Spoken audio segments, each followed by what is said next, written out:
আমাকে একজন প্রশ্ন করেছেন।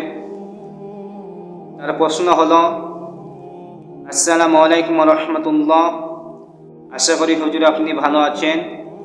আমার নাম মারুফ ইসলাম।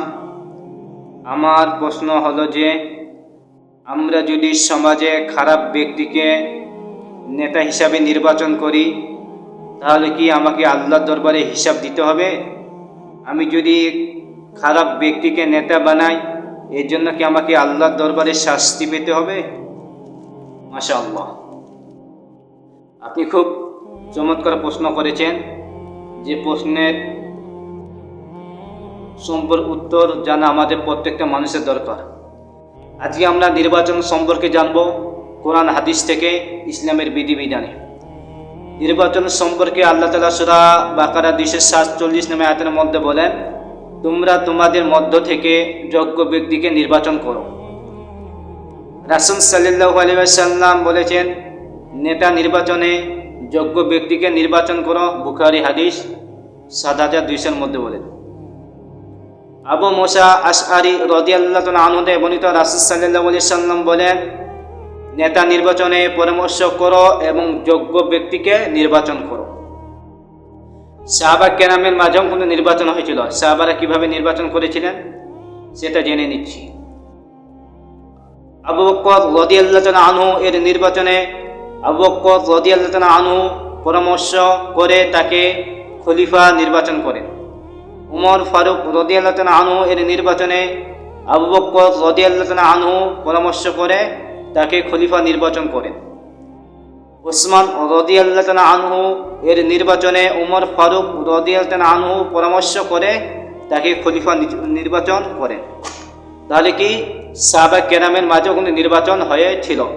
তো নির্বাচন অর্থ কি? নির্বাচন অর্থ হলো ভোটারকারীদের ইচ্ছা প্রকাশ। তারা ইচ্ছা মতো যাকে মন যে কোনো প্রার্থীকে ভোট দিয়ে নির্বাচিত করবে। আপনি প্রশ্ন করেছেন যে, আপনি যদি খারাপ ব্যক্তিকে নেতা হিসেবে নির্বাচন করেন, এর জন্য কি আপনাকে আল্লাহর দরবারে শাস্তি পেতে হবে? হ্যাঁ, আপনি যদি খারাপ ব্যক্তিকে যদি নির্বাচন করেন, যে সুদ খায়, যে দুর্নীতি করে, যে চাঁদাবাজি করে, যে খুন করে, যে লুট করে, যে দেশের মানুষের অর্থ সম্পদ বিক্রি করে দেয়, পাচার করে দেয়, আপনি যদি এরকম নেতাকে যদি নির্বাচন করেন, তাহলে আপনাকে এর জন্য শাস্তি ভোগ করতে হবে আল্লাহর দরবারে। আপনাকে এর জন্য আল্লাহর দরবারে হিসাব দিতে হবে। রাসূল সাল্লাল্লাহু আলাইহি ওয়াসাল্লাম বলেছেন, তোমরা সৎ ব্যক্তিকে নির্বাচন করো।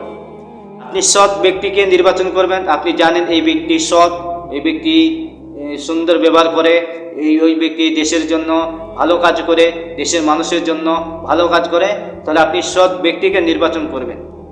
যদি সে কম ভোট পায়, যদি সে কম সংখ্যায় হয়ে থাকে, তারপর সমস্যা নাই, আপনি সৎ ব্যক্তিকে নির্বাচন করবেন। আর আমাদের সমাজে এমন কিছু নেতা আছে, উপরে ফিটপাত, ভিতরে সদরঘাট। এই অবস্থায় আপনি কি করবেন? আপনি আপনার দায়িত্ব পালন করবেন। আপনি দেখতেছেন ওই মানুষটা সৎ, ওই ব্যক্তি দেশের জন্য ভালো কাজ করতেছে, দেশের মানুষের জন্য ভালো কাজ করতেছে, আপনি আপনার জায়গা থেকে সৎ ব্যক্তি হিসাবে আপনি তাকে নির্বাচন করবেন।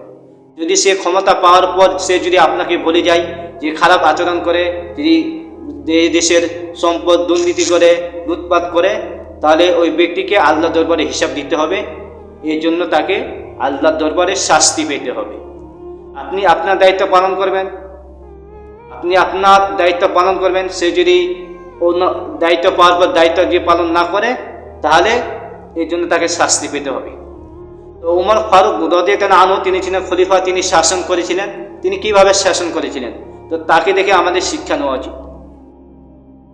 তাকে দেখে আমাদের শিক্ষা নেওয়া উচিত। আমরা চাই আমাদের এই দেশে সৎ ব্যক্তি নেতা হোক, এই সৎ ব্যক্তি নির্বাচনে আসুক, সেই জন্য এই দেশের মানুষের জন্য, দেশের জন্য ভালো কাজ করে, এইভাবে যেন আমাদের দেশটা এগিয়ে যায়। আমরা তার জন্য দোয়া করবো ইনশাআল্লাহ। আজকে আমরা নির্বাচন